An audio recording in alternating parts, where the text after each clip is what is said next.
सुमारे महिन्याभराच्या प्रतीक्षेनंतर महाराष्ट्रात नव्या पालकमंत्र्यांची घोषणा झाली। मात्र 24 तास उलटायच्या आतच 2 पालकमंत्र्यांच्या नियुक्तीला सरकारनं स्थगिती दिली। रायगड आणि नाशिकच्या पालकमंत्री पदावरून शिंदेंच्या शिवसेनेतील नाराजी इतकी उफाळून आली की या दोन्ही ठिकाणच्या नियुक्त्यांना स्थगिती मिळाली। त्यामुळे या नियुक्त्या होण्यापूर्वी भाजपनं मित्रपक्षांची चर्चा केली होती का, त्यांना विश्वासात घेतलं होतं का आणि पालकमंत्री पदाच्या वाटपावर एकमत झालं होतं का, असे अनेक सवाल उपस्थित झालेत। पाहूयात राजकीय शोलेचा हा खास रिपोर्ट। कुठलीही नाराजी नाही। तिघांनी म्हणून जे काही ठरवलं आहे त्या ठरवण्यापैकी बऱ्यापैकी झाला। 99% आमचे मार्ग निघाले। हे आंदोलन करण्याचा हा इश्यूच नाही आहे। जेव्हा आपण महायुतीचं सरकार चालवतो तेव्हा 19-20 गोष्टी होत असतात। याला विनंती म्हणा, सल्ला म्हणा, इशारा म्हणा किंवा सारवासारव म्हणा। भाजपचे प्रदेशाध्यक्ष चंद्रशेखर बावनकुळे बोलतायत तो विषय आहे राज्यातल्या पालकमंत्रीपदाचा। शनिवारी पालकमंत्रीपदाची यादी जाहीर झाली आणि 24 तासांच्या आत या यादीतल्या 2 पालकमंत्र्यांच्या नियुक्तीला स्थगिती देण्याची वेळ सरकारवर आली। रायगडच्या पालकमंत्री आदिती तटकरे आणि नाशिकचे पालकमंत्री गिरीश महाजन यांच्या नियुक्तीला स्थगिती देण्याचा निर्णय घेण्यात आला। या दोघांना पालकमंत्रीपदी नेमल्यानंतर शिंदेंच्या शिवसेनेतली नाराजी अशी काही उफाळली की दावोस दौऱ्यावर असणाऱ्या मुख्यमंत्री देवेंद्र फडणवीसांना तिथूनच स्थगितीचे आदेश काढावे लागले। पण याचा बाऊ करण्यासारखं काहीच नसल्याचं सरकारच्या वतीनं बावनकुळेंनी स्पष्ट केलं। कुठलीही नाराजी नाही। मी परवाही कालही एकनाथ शिंदे साहेबांशी बोललो। थोडं कन्सेन्सस आहे आणि माननीय मुख्यमंत्री महोदय आउट ऑफ इंडिया असल्यामुळं नाही तर कालच प्रश्न सुटला असता। थोडं आम्हालाही वाटतं की तिघांनी म्हणून जे काही ठरवलं आहे त्या ठरवण्यापैकी बऱ्यापैकी झाला। 99% आमचे मार्ग निघाले। 1-8% जागेमध्ये आता राहिला आहे तर मला लवकर निघेल। मला वाटतं की आंदोलन करण्याचा हा इश्यूच नाही आहे। जेव्हा आपण महायुतीचं सरकार चालवतो तेव्हा 19-20 गोष्टी होत असतात। शनिवारी पालकमंत्री पदाची यादी जाहीर झाल्यानंतर आपल्या दरेगावी गेलेल्या उपमुख्यमंत्री एकनाथ शिंदेंनी 2 पालकमंत्र्यांच्या नियुक्तीला स्थगिती मिळाल्यानंतर माध्यमांना प्रतिक्रिया दिली। सगळे प्रश्न सुटत गेले आहे की नाही। मंत्रिमंडळापासून ते सुटले, आता पालकमंत्रीपासून ते सुटले। गोगावलेंची नाराजी त्यातनं स्पष्ट त्यांनी मुलाखतीमधून नाही, शेवटी काय अपेक्षा करणं वावगं काय। शेवटी त्यांनी अनेक वर्ष रायगडमध्ये काम केलंय। म्हणजे अपेक्षा ठेवणं, मागणी करणं त्याच्यामध्ये काही चुकीचं नाहीये। त्यामुळे महायुती जी आहे, मी आहे, आमचे मुख्यमंत्री आहेत आणि दुसरे आमचे उपमुख्यमंत्री, आम्ही बसून त्याच्यावर मार्ग काढू। तर दुसरे उपमुख्यमंत्री अजितदादांनी या वादाचा चेंडू मुख्यमंत्र्यांच्या कोर्टात टोलवला।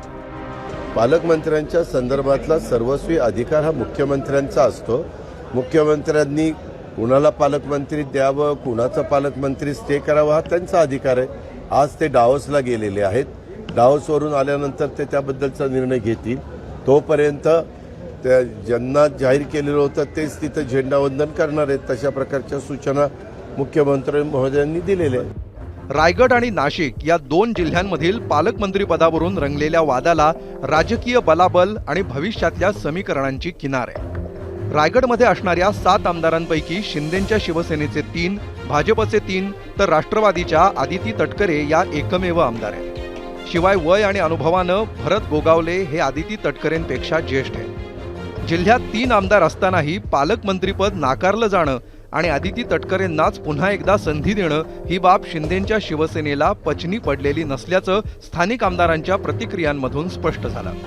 असंतोष तर राहणारच आणि त्यामुळे आम्ही एकच सांगितलेलं होतं की बाबा रे, आम्हाला जर त्या ठिकाणी शिवसेनेला द्यायला जर काही प्रॉब्लेम असेल तर भारतीय जनता पार्टीचा जरी पालकमंत्री झाला तरी आम्हाला त्या ठिकाणी चालणार होतं। परंतु आम्ही राष्ट्रवादीचा पालकमंत्री या ठिकाणी कदापि खपवून घेणार नाही, सहन करणार नाही, कारण आमच्याशी झालेली ती बेईमानी आहे। आम्ही सुद्धा वरिष्ठांना हे तात्काळ त्या ठिकाणी कळवलं की बाबा जर अशा पद्धतीने जर राजकारण होणार असेल की आम्ही एवढंच प्रामाणिकपणे काम करून प्रामाणिकपणे महायुतीबरोबर राहून आणि तरीसुद्धा आमच्याशी अशा पद्धतीने जर आमच्याशी विश्वासघात होणार असेल तर ते आम्ही खपवून घेणार नाही। भले आमचा राजकीय अस्त झाला तरी चालेल, परंतु आम्ही तटकरे फॅमिलीला स्वीकारणार नाही। तर नाशिकमधील एकूण 15 आमदारांपैकी राष्ट्रवादीचे 7, भाजपचे 5, शिंदेंचे 2 आणि MIMचा 1 आमदार आहे। इथं स्थानिक मंत्र्यांना डावलून जळगाव जिल्ह्यातील असणाऱ्या गिरीश महाजनांची वर्णी लागल्यामुळं मोठी नाराजी आहे. त्यात आगामी काळात नाशिकमध्ये होणाऱ्या कुंभमेळ्याची पार्श्वभूमी देखील या नाराजीमागे आहे. दादा भुसेंना पालकमंत्रीपद न मिळाल्यामुळे नाराज असणाऱ्या शिंदेंच्या शिवसेनेनं स्थगितीच्या निर्णयानंतर मात्र सबुरीची भूमिका घेतल्याचं चित्र आहे. एवढ्या मोठ्या सगळ्या राज्यामध्ये कामकाज करताना 3 पक्षांना एकत्र कामकाज करताना एखादा दुसरा अपवाद जर त्याच्यामध्ये झाला आणि त्याच्या संदर्भामध्ये काही चर्चा झाली, कुणाला तरी डावललं, कुणाला तरी विश्वासात घेतलं नाही, कुणीतरी मागणी केली आणि त्याच्याकडे दुर्लक्ष केलं, असं म्हणणं योग्य नाही. मी आपल्याला सांगतो, माननीय मुख्यमंत्री फडणवीस साहेबांना परदेश दौऱ्यावरनं परत येऊ द्या. ते आले की आपलं सगळ्यांचं आणि या दोन्ही जिल्ह्यातल्या महायुतीच्या सगळ्या पदाधिकाऱ्यांचं समाधान होईल, असा तोडगा माननीय मुख्यमंत्री आणि दोन्ही मुख्यमंत्री एकत्र बसून काढतील. पालकमंत्री पदावरून सुरू असलेल्या या गोंधळामुळं विरोधकांना मात्र टीका करण्याची आयती संधी मिळाली आहे. सध्या गेम करण्याचं प्रकरण खूप वाढलेलं आहे. गेल्या 15-20 दिवसामध्ये प्रत्येकजण त्या सरकारमध्ये 3 पक्ष आहेत. अगदी मंत्रिमंडळ विस्तारापासून मुख्यमंत्री पदापासून पालकमंत्री पदापर्यंत एकमेकांचे गेम सुरू आहेत आणि एक दिवस मोठा गेम कोणाला तरी वाजणार आहे, एवढंच मी सांगू शकतो.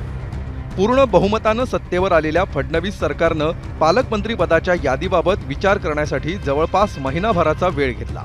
मात्र यादी जाहीर झाल्यानंतर 24 तासात 2 पदांना स्थगिती द्यावी लागली.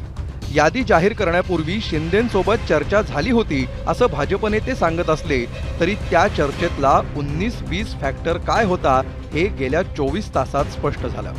त्यामुळंच 19 तारखेला उफाळलेला वाद शांत करण्यासाठी 20 तारखेला स्थगिती द्यावी लागल्याची चर्चा आहे. आता ही दोन्ही पदं शिंदेंच्या शिवसेनेला मिळणार, मुख्यमंत्री स्वतःकडेच ही जबाबदारी घेणार की आणखी काही वेगळा तोडगा निघणार हे समजण्यासाठी मुख्यमंत्र्यांचा दावोस दौरा संपण्याची वाट पाहावी लागेल. ब्युरो रिपोर्ट, एबीपी माझा. एबीपी माझा, उघडा डोळे बघा नीट.